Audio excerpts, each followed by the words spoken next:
Cup of the Word. We're in Proverbs chapter 23 on this Monday morning. And Proverbs 23 will start by talking about greed and wealth and the overwhelming allure of them.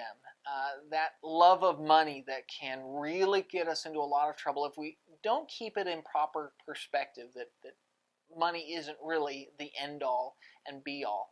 We'll also talk about the idea of envying sinners in their ways of gluttony. The idea of when you look at somebody who's doing the wrong thing, sometimes we can get the impression that, boy, look at that, look at all the fun they're having while I'm over here obeying the rules. And to once again keep that in perspective, that the short-term entertainment value of sin comes with long-term consequences of pain that the person who chooses integrity and righteousness and honorable living doesn't have to go through. And so keep that in proper perspective. It also talks in this chapter about parenting and the long-term joys of parenting, that when we do train up that child the way God intended, when we do focus and put our energy into them and raising them with that kind of biblical wisdom that God intends, that as they grow, they bring such joy as they mature and grow up and become adults that follow the paths of righteousness.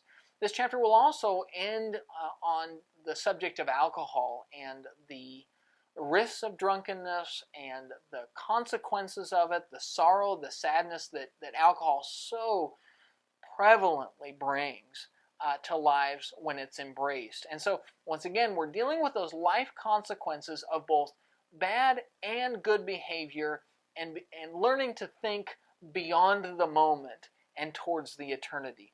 That's your Daily Cup, and we'll see you tomorrow.